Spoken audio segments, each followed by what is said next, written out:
नमस्ते दोस्तों, क्या आपको पता है कि एक छोटा सा देश नेपाल टाइगर्स को बचाने में दुनिया के लिए एक मिसाल बन गया है। एक टाइम था जब यहाँ टाइगर्स का नंबर इतना कम हो गया था कि उनके होने पर ही प्रॉब्लम आ गई थी। पर आज नेपाल ने न सिर्फ अपने टाइगर्स का नंबर डबल करने का टारगेट अचीव किया है बल्कि उसे पार भी कर लिया है। तो चलो जानते हैं नेपाल ने यह कमाल कैसे किया।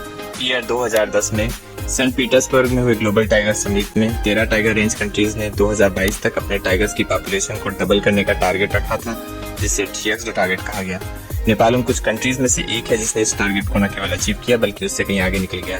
2009 में जहां नेपाल में बस 121 टाइगर्स थे, वहीं 2022 तक ये नंबर बढ़कर 355 हो गया। ये एक अनबिलीवेबल अचीवमेंट है। इस सफलता के पीछे कई कारण हैं। सबसे पहले नेपाल सरकार की मजबूत राजनीतिक इच्छा शक्ति और जीरो पोचिंग पॉलिसी। सरकार ने अवैध शिकार को रोकने के लिए कड़े कदम उठाए। प्रशिक्षित anti poaching units, modern technology जैसे कैमरा ट्रैप और स्निफर डॉग्स का इस्तेमाल किया गया। नेपाल सेना और पुलिस ने भी वन्यजीव अपराधों को रोकने में महत्वपूर्ण भूमिका निभाई। लेकिन इस कहानी का सबसे महत्वपूर्ण पहलू है स्थानीय समुदायों की भागीदारी। नेपाल ने यह समझा कि जब तक स्थानीय लोग संरक्षण में शामिल नहीं होंगे तब तक स्थायी सफलता नहीं मिल सकती। गांवों के लोगों को बाघ हेरालू, बाघ देखने वाले के रूप में प्रशिक्षित किया गया। उन्हें वन प्रबंधन और अवैध शिकार की जानकारी देने में शामिल किया गया। सरकार ने एक अनोखा मॉडल अपनाया। राष्ट्रीय उद्यानों और संरक्षित क्षेत्रों से होने वाली पर्यटन आय का एक हिस्सा सीधे स्थानीय समुदायों को दिया जाता है। इससे लोगों को लगा कि बाघों के संरक्षण से उनकी आजीविका में सुधार हो सकता है। यह आर्थिक प्रोत्साहन मानव वन्यजीव संघर्ष को कम करने और सह अस्तित्व को बढ़ावा देने में बहुत सहायक साबित हुआ। जिन परिवारों के मवेशी बाघों द्वारा मारे जाते थे, उन्हें मुआवजा दिया जाता है। बाघों के लिए पर्याप्त और स्वस्थ आवास का होना भी उतना ही जरूरी था। नेपाल ने तरयार्क लैंडस्केप जैसी पहल के तहत जंगलों का पुनर्वास किया और वन्यजीव गलियारों को बहाल किया।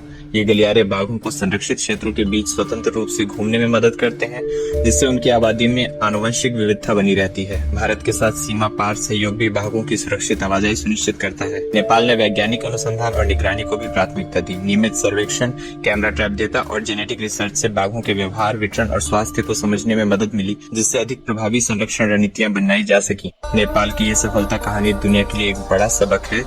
ये दिखाती है कि अगर सरकार, स्थानीय समुदाय और संरक्षण संगठन मिलकर काम करें तो हम विलुप्त होने की कगार पर खड़ी प्रजातियों को भी बचा सकते हैं। बाघ केवल नेपाल की संपत्ति नहीं बल्कि वैश्विक धरोहर है। आज नेपाल गर्व से कह सकता है कि उसने अपने जंगल के इस शानदार शिकारी को बचाने में एक महत्वपूर्ण भूमिका निभाई है। ये सिर्फ बाघों की संख्या बढ़ाने की बात नहीं है बल्कि पूरे पारिस्थितिकी तंत्र को संतुलित रखने और जैव विविधता को संरक्षित करने की बात है। नेपाल ने साबित कर दिया है कि मानव और वन्यजीव सहअस्तित्व में रह सकते हैं और यह एक ऐसी उपलब्धि है जिस पर हम सभी को गर्व होना चाहिए। अगर आपको ये वीडियो पसंद आया हो तो लाइक करें, शेयर करें और हमारे चैनल को सब्सक्राइब करें।